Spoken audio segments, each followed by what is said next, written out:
大家好，今天咱们聊一聊唐代伟大诗人李白的名篇《下终南山过斛斯山人宿置酒》。这首诗写的既清新又豪放，既有山间美景，又有朋友相聚的欢愉，可以说是李白诗歌里的一颗明珠。今天咱们就一起走进这首诗，看看李白如何在这短短的几句里，把自然之美和人间真情写得如此动人。先来读一读这首诗。暮从碧山下，山月随人归。却顾所来径，苍苍横翠微。香携及田家，同至开荆扉。绿竹入幽径，青萝拂行衣。欢颜得所憩，美酒聊共挥。长歌吟松风，曲尽和星稀。我醉君复乐，陶然共忘机。听完是不是已经被这诗里的意境迷住了？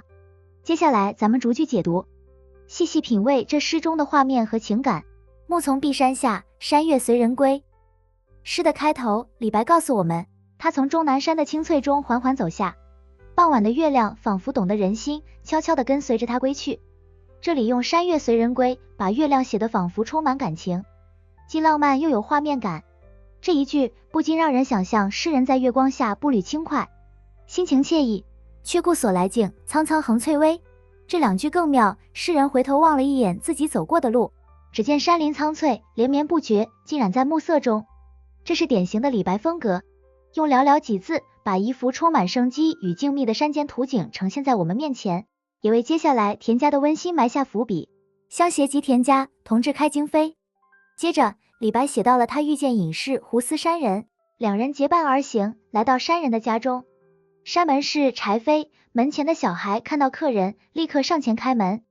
这一幕充满了乡野生活的质朴与温暖，读来仿佛让人置身于那种纯真的乡间。绿竹入幽径，青萝拂行衣。来到山人的家，周围是绿竹掩映的小路，青翠的藤萝随风浮动，轻轻擦过人的衣襟。这几句写景的同时，也渲染了一种隐居生活的清幽与闲适，仿佛整个世界都远离了世俗的喧嚣。欢颜得所憩，美酒聊共挥。诗人的欢喜在这一句中爆发了，他们坐在一起开怀畅谈，用美酒助兴，举杯相邀。李白的诗中少不了酒，这里的聊共挥将举杯饮酒的动作写得潇洒自如，也写出了朋友相聚的真情实意。长歌吟松风，曲尽和星稀。酒酣耳热之际，诗人放声长歌，歌声仿佛融入松林间的风声，悠扬又动人。他们一直唱到夜深，天上的星星渐渐稀疏。这里李白的浪漫豪放表现得淋漓尽致，他把人与自然的融合写得如此和谐，仿佛时间也为他们的欢愉停滞了。